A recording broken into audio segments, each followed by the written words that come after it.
Tragedy strikes at the University of North Carolina at Charlotte. 2 are dead and 4 injured after shots were fired in an academic building. CNN's John Lornick reports. The victims have not been identified. Students of the university held a candlelight vigil for the victims Wednesday night.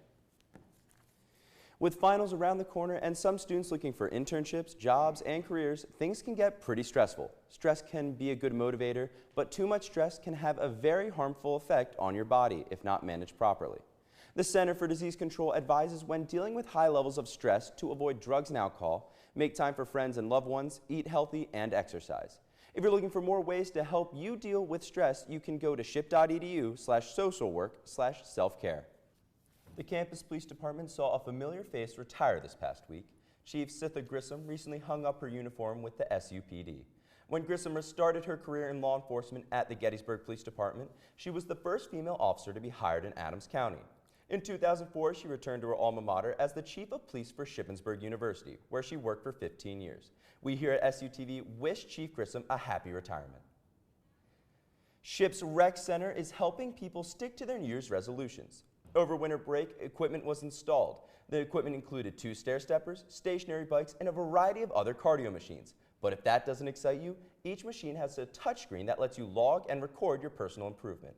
For competitive students, you can connect with friends and compete during workouts. And for those of us that like working out alone, each screen gives you access to Netflix, Hulu, Live TV, ESPN, iHeartRadio, and more. Tradition, family, and pizza are the foundation of the new restaurant Pizza House in Shippensburg. Owners Michael and Tricia Richardson reopened the restaurant last March with the goal to give the new Pizza House the same taste, look, and feel as the old Pizza House they grew up with in the 70s. Bring something back in the original location that everybody cherished and came to, and just step it up a notch, bring it to 2018. That's what I'm about. With fresh ingredients, a slightly rising dough, and a secret sauce recipe, Pizza House gives a flavor that stands the test of time. Not a pan pizza, and it's not a flat pizza. It is baked in a pan, and we actually have the original pans that John and Mary used, so we do. But it's not as thick as a pan pizza. But above all else, the main ingredient at Pizza House is family. The biggest part for me is this is family ran, and I think it's very important.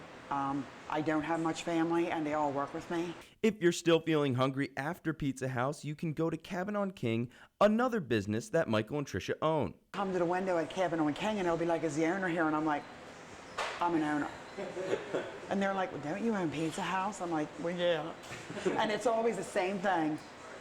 Do you want to have time to sleep? Whether it's now or 30 years ago, Pizza House is definitely a cut above the rest. For SUTV News, I'm Avery Quinn. On October 19, 2016, Pennsylvania State System of Higher Education and ABSCUF failed to settle the faculty contract. The stalemate led to the first ABSCUF strike. Just 1 year later, the faculty is already getting ready for the next round of negotiations. Year contract that went back a year and a half and forward a year and a half. And so that meant that almost immediately we were starting to thinking about negotiations again. With negotiations starting earlier, faculty are more optimistic about getting a new deal. We are very grateful that the new chair of the Board of Governors has committed to is that we negotiate now and we settle the contract before the end of the academic year. Neither side wanted to strike, but some good may have come from it. I think that there is a little bit of maybe a renewed sense of appreciation for one another between faculty and students, and I hope we all hold that. For SUTV News, I'm Avery Quinn. For the past 9 years, Stewart Hall has been home to the children's theater class. Student and student volunteers work together to put on a live show for the children in the community. Princess class has given me a home on campus, one that I probably wouldn't have had being a commuter student beforehand. So coming here has allowed me to kind of thrive as a student here. But children's theater will have to find a new home for itself.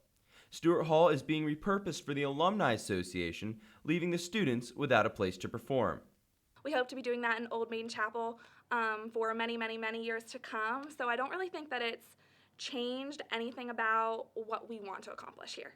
Past 9 years, over 300 students have performed for over 5,000 children in the community. Both students and staff hope that the tradition can continue. They walk in Stewart Hall on a Saturday morning, they see a show, they walk out for the first time in their life, and they've been exposed to the arts. One thing is for certain, everyone is looking forward to the upcoming show. For SUTV News, I'm Avery Quinn.